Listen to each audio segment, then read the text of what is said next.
বাংলাদেশের প্লেয়ার খেলা পারুক আর না পারুক, বউ ছেলে পেলে তাইকে জন্য জিনিসপাতি নিয়ে আসবে। বাংলাদেশের প্লেয়াররা খেলা করতে গেছে না জিনিসপাতি কিনতে গেছে সেটা বোঝা বড় দায়। বাংলাদেশ লাগেজ ভর্তি জিনিসপাতি নিয়ে দেশে ফিরতেছে, অথচ দেশের মানুষের জন্য একটা ট্রফি আনতে পারলো না। তার জন্য বাংলাদেশের কত মন খারাপ। আর তারা তাদের কোনো চিন্তা নেই, কোনো মাথা ব্যথা নেই, তাদের খালি যা লাগবে তাই নিয়ে আসা। ব্যাগ ভর্তি ভর্তি ভরে ভরে জিনিসপাতি আনতেছে, লাগেজ ভরে ভরে জিনিসপাতি আনতেছে, অথচ জনগণের জন্য, সাধারণ মানুষের জন্য কোনো আবেগ নাই। 200 রানও করতে পারে না, 150 রানও করতে পারে না, 100 রানও করতে পারে না। আফগানিস্তানের কাছে হেরে হতাশা হয়ে লাখ ভর্তি জিনিসপাতি নিয়ে যাইতেছে বাড়ি, অথচ বাংলাদেশের মানুষের আবেগ নিয়ে খেলে বেড়ায় এরা।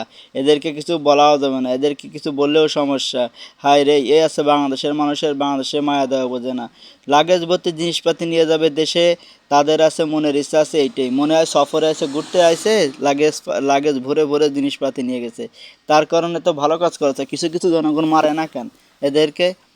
সাধারণ মানুষজনের, কারণ এদের আবেগ নিয়ে খেলা এটা তো ঠিক না। শুধু যাবে লাগেজ ভর্তি জিনিসপাতি নেবে, লাগেজ ভরবে আর বাড়ি চলে আসবে, খেলা যেমন হোক আর তেমন হোক।